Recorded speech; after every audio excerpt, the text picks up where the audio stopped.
অষ্টম শ্রেণীর প্রিয় ছাত্রছাত্রী বন্ধুরা, তোমাদের জন্য আজ রয়েছে ইতিহাসের আরও একটি নতুন ভিডিও। এই ভিডিওতে ইতিহাসের অষ্টম অধ্যায়ের কিছু গুরুত্বপূর্ণ বড় প্রশ্ন অর্থাৎ সংক্ষিপ্ত ও রচনাধর্মী প্রশ্ন উত্তর নিয়ে আলোচনা করব। তাই মনোযোগ দিয়ে ভিডিওটা শেষ পর্যন্ত দেখবে এবং চ্যানেলটিতে যদি এখনো সাবস্ক্রাইব না করে থাকো দ্রুত সাবস্ক্রাইব করে পাশের বেল আইকন ক্লিক করে দিও। প্রথম প্রশ্ন দেখে নাও, ভারতের সংবিধানের প্রস্তাবনা ব্যাখ্যা করো। ভারতীয় সংবিধানের একটি প্রস্তাবনা আছে যেখানে সংবিধানের আদর্শ ও উদ্দেশ্য ঘোষিত হয়েছে। এই প্রস্তাবনাকে সংবিধানের বিবেক বা সংবিধানের আত্মা বলা হয়। সংবিধানের মূল প্রস্তাবনায় ভারতকে একটি সার্বভৌম গণতান্ত্রিক প্রজাতন্ত্র বলা হয়েছে। তবে 1976 খ্রিস্টাব্দের 42তম সংশোধনীতে সমাজতান্ত্রিক এবং ধর্মনিরপেক্ষ আদর্শ দুটিও যুক্ত হয়েছে। এই শব্দগুলির প্রত্যেকটির গভীর তাৎপর্য রয়েছে। সার্বভৌম সার্বভৌম বলতে বোঝায় ভারত রাষ্ট্র অভ্যন্তরীণ ও বৈদেশিক নীতি নির্ধারণের ক্ষেত্রে চরম বা চূড়ান্ত ক্ষমতার অধিকারী। বিদেশি কোনো রাষ্ট্র বা সংস্থার আদেশ, নির্দেশ বা অনুরোধ ভারত মানতে বাধ্য নয়। ধর্মনিরপেক্ষ ভারত কোনো বিশেষ ধর্মের পৃষ্ঠপোষক নয়। নাগরিকরা নিজেদের ইচ্ছে অনুযায়ী ধর্মাচরণের অধিকার ভোগ করবে। পরের পয়েন্ট, গণতান্ত্রিক। গণতান্ত্রিক বলতে বোঝায় ভারতের শাসন ব্যবস্থা জনগণের সম্মতির ওপর প্রতিষ্ঠিত, অর্থাৎ ভারতে প্রাপ্তবয়স্কের ভোটাধিকারের ভিত্তিতে নির্বাচিত প্রতিনিধিরাই শাসন কার্য পরিচালনা করবে। প্রজাতান্ত্রিক প্রজাতান্ত্রিক বলতে বোঝায় ভারতের রাষ্ট্রপ্রধান উত্তরাধিকার সূত্রে ক্ষমতা লাভ করেন না। তিনি জনগণের প্রত্যক্ষ বা পরোক্ষ ভোটে নির্বাচিত হন। সমাজতান্ত্রিক সমাজতন্ত্র হল সাধারণত উৎপাদনের উপকরণগুলির ওপর রাষ্ট্র তথা সমাজের মালিকানা প্রতিষ্ঠা এবং উৎপাদিত ফসলের সমান বন্টনকে বোঝায়, অর্থাৎ ভারতের নাগরিক সাম্যের ভিত্তিতে অধিকার অর্জন ও প্রয়োগে সক্ষম। 2. ভারতের সংবিধানের বৈশিষ্ট্যগুলি লেখো। স্বাধীনতা লাভের পর পৃথিবীর বিভিন্ন দেশের অনুকরণে ভারতের সংবিধান রচিত হয় এবং 1950 খ্রিস্টাব্দের 26 জানুয়ারি কার্যকর হয়।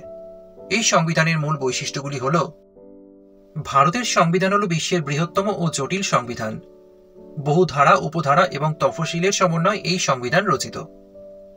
এই সংবিধান হল দেশের সর্বোচ্চ আইন এবং সকল প্রকার রাষ্ট্রীয় ক্ষমতা ও নাগরিক অধিকারের উৎস। সরকার সংবিধান বিরোধী কোনো আইন প্রণয়ন করলে সুপ্রিম কোর্ট তা বাতিল করে দিয়ে সংবিধানের পবিত্রতা ও প্রাধান্য রক্ষা করে। সংবিধান অনুযায়ী রাষ্ট্রপতি ভারতের প্রশাসনিক প্রধান হলেও বাস্তবে তিনি হলেন নাম সর্বস্ব প্রধান। প্রকৃত ক্ষমতা থাকে প্রধানমন্ত্রীর নেতৃত্বাধীন একটি মন্ত্রী গোষ্ঠীর হাতে। মন্ত্রিসভা তার কার্যাবলীর জন্য যৌথভাবে পার্লামেন্টের কাছে দায়ী থাকে। সংবিধানে ভারতীয় নাগরিকদের 6টি মৌলিক অধিকার এবং 10টি মৌলিক কর্তব্যের বিষয়টি স্বীকৃত হয়েছে। সংবিধানের 325 এবং 326 ধারা অনুযায়ী জাতি, ধর্ম, বর্ণ এবং স্ত্রী পুরুষ নির্বিশেষে 18 বছর বয়স্ক সকল নাগরিকের ভোটাধিকার স্বীকৃত। ভারতবর্ষে আইন বিভাগ, শাসন বিভাগ এবং বিচার বিভাগ স্বতন্ত্রভাবে একে অপরের সহযোগিতায় শাসন কার্য পরিচালনা করে থাকে। 3 নম্বর প্রশ্ন, 26 জানুয়ারি দিনটি সাধারণতন্ত্র দিবস হিসেবে কেন পালন করা হয়? দেখে না উত্তরটা। 1947 খ্রিস্টাব্দের 15ই আগস্ট ভারতবর্ষ স্বাধীনতা লাভ করে। স্বাধীনতা লাভের পর স্বাধীন দেশ হিসেবে ভারতকে সুষ্ঠুভাবে পরিচালনার জন্য একটি সংবিধান রচনার প্রয়োজন দেখা দেয়।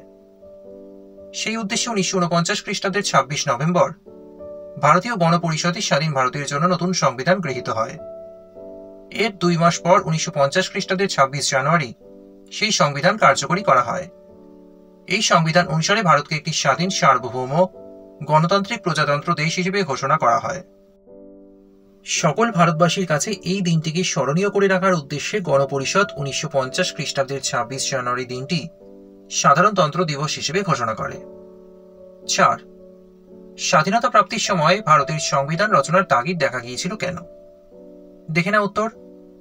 1947 খ্রিস্টাব্দের 15ই আগস্ট ভারত স্বাধীন হয়। তাই ভারত রাষ্ট্রের আইনমাফিক পরিচালনার জন্য সংবিধান রচনার প্রয়োজন দেখা দেয়। কারণ রাষ্ট্রের নিরিখে সংবিধান হলো এমন কিছু আইন কানুন যেগুলির দ্বারা সরকারের ক্ষমতা ও কাজ, নাগরিকদের অধিকার এবং সরকারের সঙ্গে নাগরিকদের সম্পর্ক পরিচালিত হয়।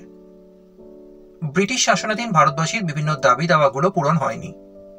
এছাড়া নবগঠিত স্বাধীন ভারত রাষ্ট্রের সামনে নানাবিধ সমস্যা দেখা দেয়। তাই ভারতবাসীর দাবি পূরণ এবং সেই সব সমস্যা সমাধানের উদ্দেশ্যেও সংবিধান রচনার তাগিদ দেখা দেয়। 5. কেন্দ্রীয় আইনসভা সম্পর্কে সংক্ষিপ্ত আলোচনা করো। স্বাধীন ভারতের রাজনৈতিক ব্যবস্থার একটি দিক হল কেন্দ্রীয় আইনসভা। রাষ্ট্রপতি, লোকসভা ও রাজ্যসভা নিয়ে কেন্দ্রীয় আইনসভা বা সংসদ গঠিত। এই কেন্দ্রীয় আইনসভা আইন রচনা, সংবিধান সংশোধন, করের হার নির্দিষ্ট করা প্রভৃতি নানা রকমের কাজ করে থাকে। রাজ্যসভার গঠন। কেন্দ্রীয় আইনসভার উচ্চকক্ষ হল রাজ্যসভা। এর মোট সদস্য সংখ্যা 250 জন। এর মধ্যে 238 জন সদস্য বিভিন্ন রাজ্য ও কেন্দ্রশাসিত অঞ্চলের সদস্যদের দ্বারা নির্বাচিত হন। বাকি 12 জন সদস্যকে ভারতের রাষ্ট্রপতি বিজ্ঞান, সাহিত্য, কলা ও সমাজ সেবার ক্ষেত্রে বিশিষ্ট ব্যক্তিদের নিয়োগ করেন। রাজ্যসভার সদস্যরা 6 বছর এই পদে বহাল থাকতে পারেন। রাজ্যসভার সদস্যদের যোগ্যতা।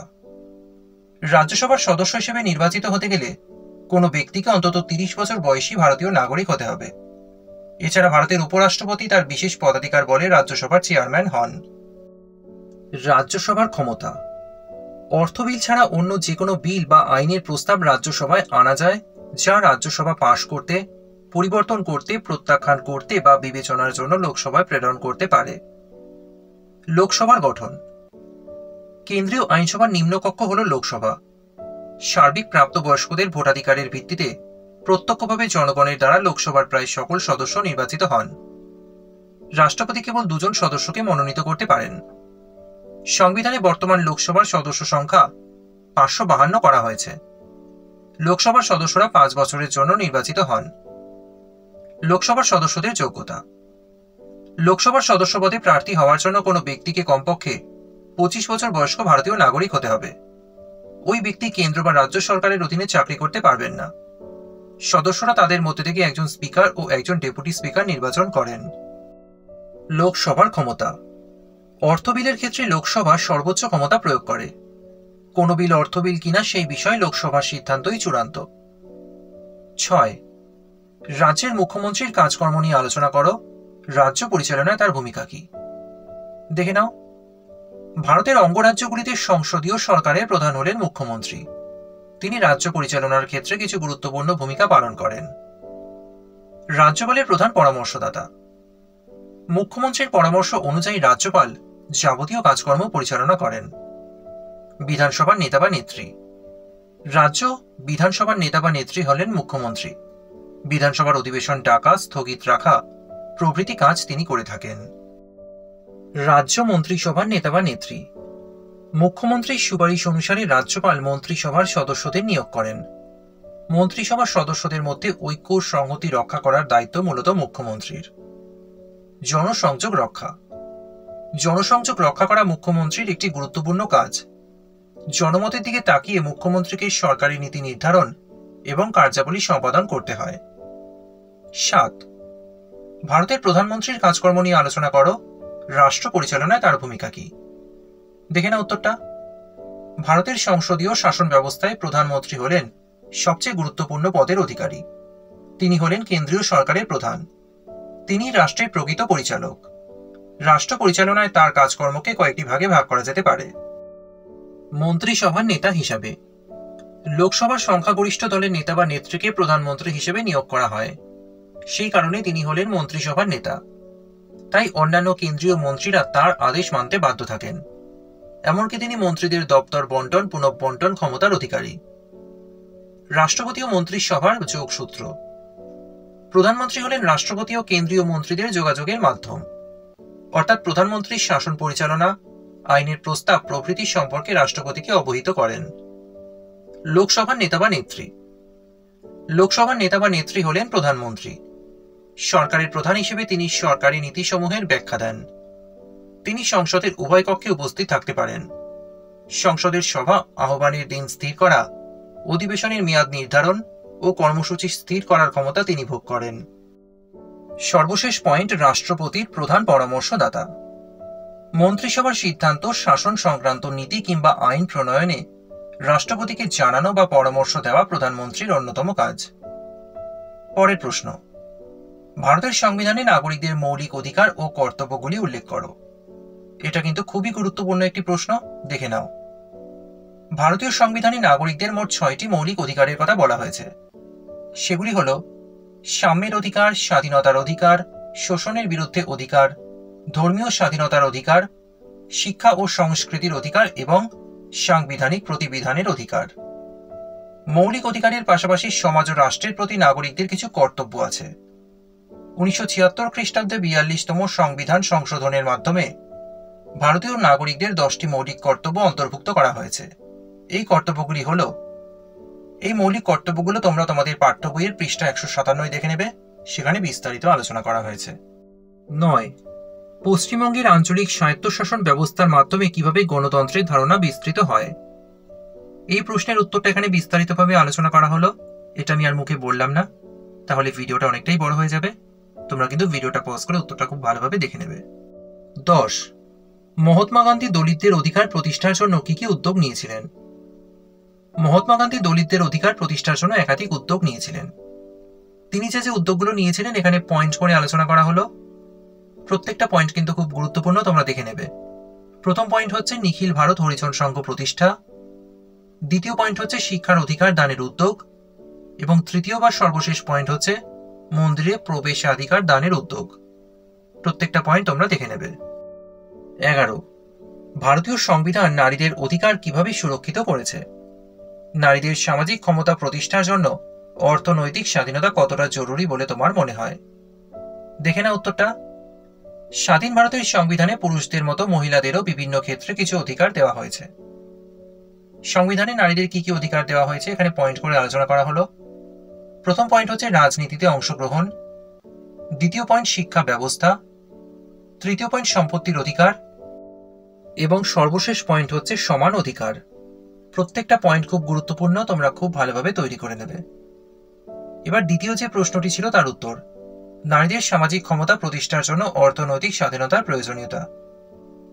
অর্থনৈতিক স্বাধীনতার উপর পুরুষদের মতো নারীদেরও সামাজিক অবস্থান নির্ভরশীল। অর্থনৈতিক স্বনির্ভরতা একদিকে যেমন নারীকে সামাজিক প্রতিষ্ঠা ও মর্যাদা দেয়, অপরদিকে নারীর উপর শোষণ পীড়নের মাত্রাকেও কমায়। এছাড়া আর্থিক দিক থেকে স্বাধীন নারীরা জীবনে চলার পথে যাবতীয় সমস্যা মোকাবিলা করতে সক্ষম হয়। 12. তপশিলি জাতি, উপজাতি এবং অন্যান্য অনগ্রসর নাগরিকদের উন্নয়নে সংবিধান কিভাবে ভূমিকা পালন করেছে? তপশিলি জাতি উপজাতিদের জন্য ভারতীয় সংবিধানে বেশ কিছু ব্যবস্থা গ্রহণ করা হয়েছে। কি কি ব্যবস্থা গ্রহণ করা হয়েছে এখানে পয়েন্ট করে বিস্তারিত আলোচনা করা হয়েছে। এই প্রশ্নের উত্তরটাও কিন্তু তোমরা ভিডিওটা পজ করে দেখে নেবে এবং খুব ভালোভাবে তৈরি করে নেবে। প্রথম পয়েন্ট রয়েছে অস্পৃশ্যতা দূরীকরণ। দ্বিতীয় পয়েন্ট সরকারি চাকরি ও শিক্ষাক্ষেত্রে সংরক্ষণ। পরের পয়েন্ট হচ্ছে কল্যাণমূলক ব্যবস্থা।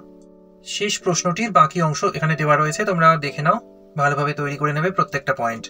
আর আজকের এই ভিডিওটা যদি তোমাদের ভালো লাগে অবশ্যই একটা লাইক করে দিও।